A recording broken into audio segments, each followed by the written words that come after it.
Hello, YouTube. Welcome from my.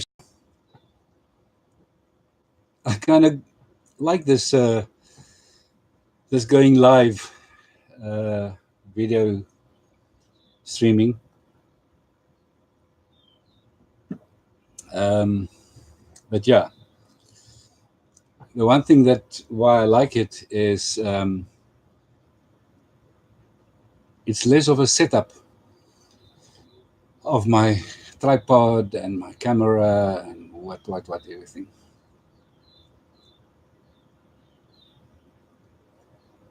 I'm smoking in my homemade pot, and I'm having a nice old Dublin.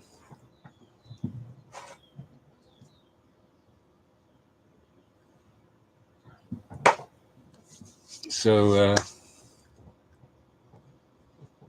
all right. So, hi, Sam. Welcome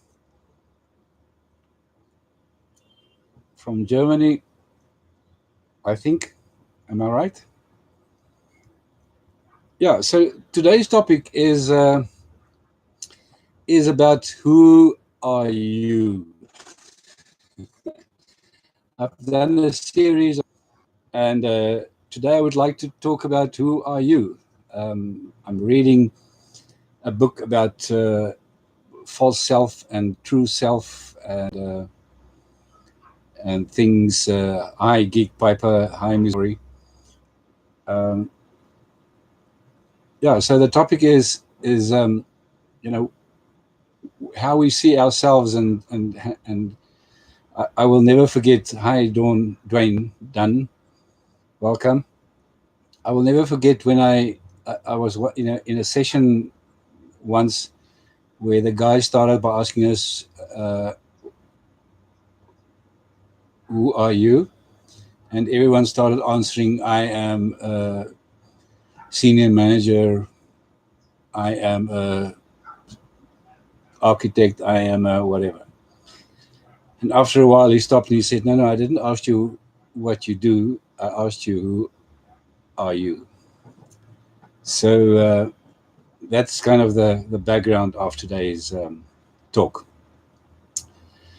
Um, According to Maslow, we've got a lot of needs, but the three basic ones are security and safety, self-actualization, and self-acceptance. And over years, we form um, in ourselves, in our subconscious, I think, we form uh, constructs or mechanisms to kind of uh, shield us from wounds that we might have experienced during our times growing up. And they normally present, according to a book that I've read, they normally present in three ways. I am what I have, I am what others think of me, and I am what I do or what I perform in.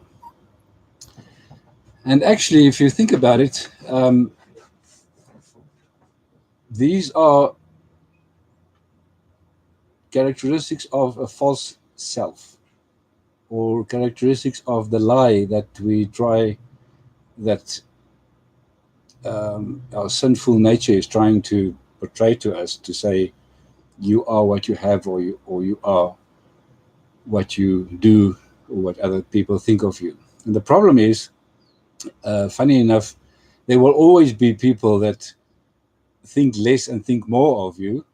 There will always be people that do less and do more than you, and there will always be people that have less and have more than you. So we're kind of in this dead end of, if I build myself and who I am on, for example, what I have, um, in society where I have a lot, I might feel good about myself, but there will also be people who have more, and vice versa. So the book that I'm reading about the false self and the true self then goes on to explain how one can try and break these lies down by saying, no, I am not what other people think of myself. I am what God thinks of me. He made me in his image. And there might be people that like me, but not everyone will like me. That's kind of obvious. The same with what I have. I don't need to build myself on what I have, because I might lose it, and what I do. The other thing about these, building your self-image or your true self or your false self on these things. Good morning, Alberto Sagredo from Brazil. Oh, yeah, from Brazil. And Kurt Ockham, welcome. Yeah, it's a deep question that I'm busy trying to throw a clip in your boss. You know what a clip in your boss is? I'm just putting it out there, and I would like to hear your comments and hear what you say. The problem with this false self is that you tend to then react on things according to those constructs in your subconscious. So if someone tells you that if you build yourself, your self image or your self actualization on I am what I do, and someone tells you that you were, you didn't, something was not a success or something failed, then you take it very personal, and you break relationships, and it's a wound that's been opened up, and which causes destructive ways of dealing with it in oneself. So the conclusion, no, not the conclusion, but the book tries to then help one to identify those lies and try and then work through them and realize that those constructs are not helpful in being myself, and that I can build myself on an identity which I have far beyond those three constructs which I've mentioned. Now, this exercise takes a little bit of work, because you need to go and think back on why do I react so viciously. That's not the right word, but okay, I can't find the word now, but why do I react on a certain impulse?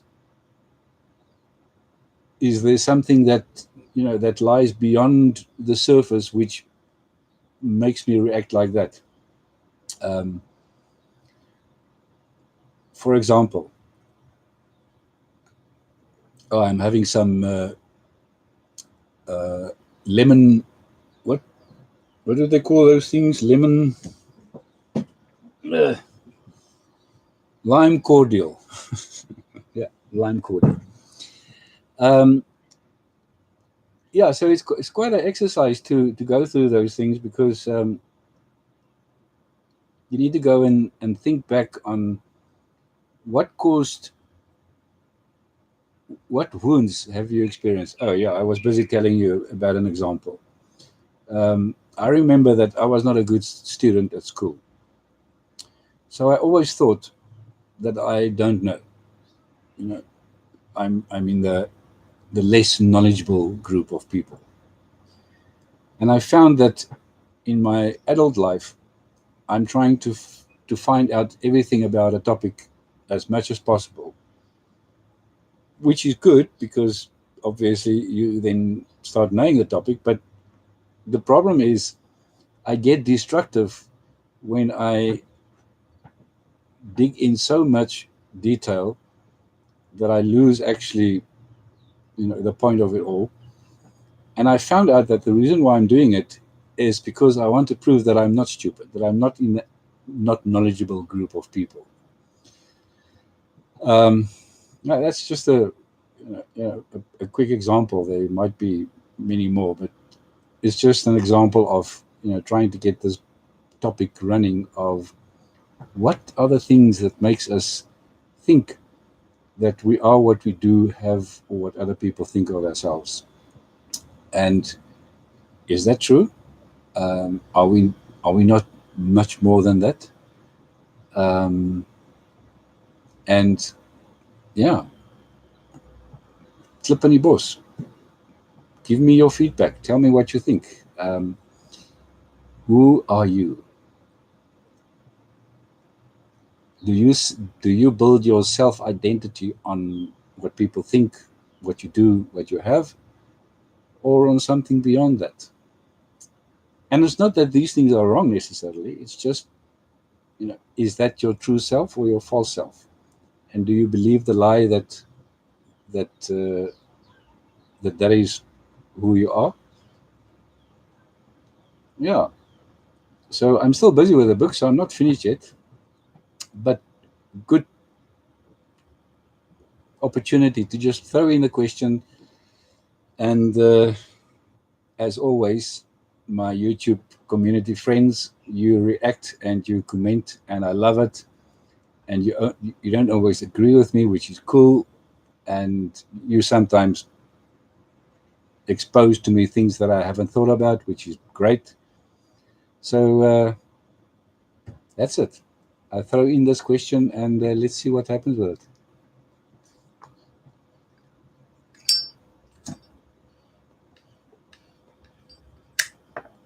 My problem with a pot, I don't like a pot that much.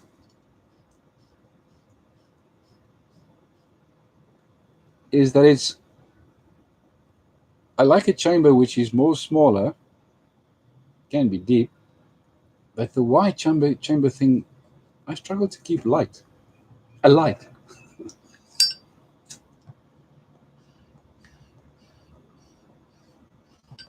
Oh, and in closing, it is hot.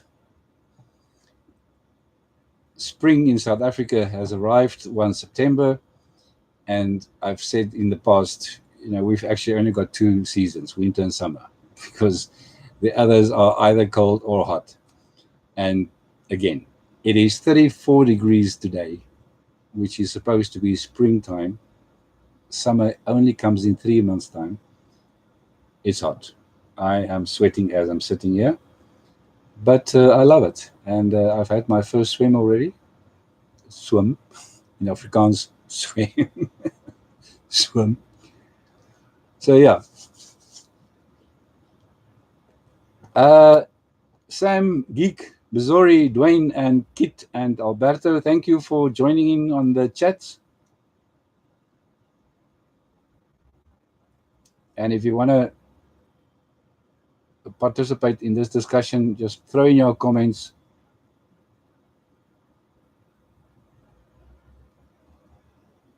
Yeah, Alberto, very, very good point. Alberto is saying the main problem is the people opinion is very subjective. That is very true. And imagine if you build your self-image on a subjective opinion of someone else. That's sad, actually, isn't it?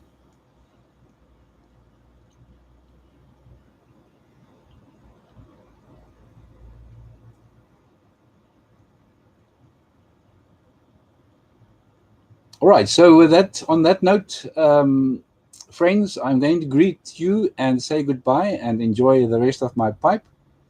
Enjoy your pipe. I hope you enjoy your day. And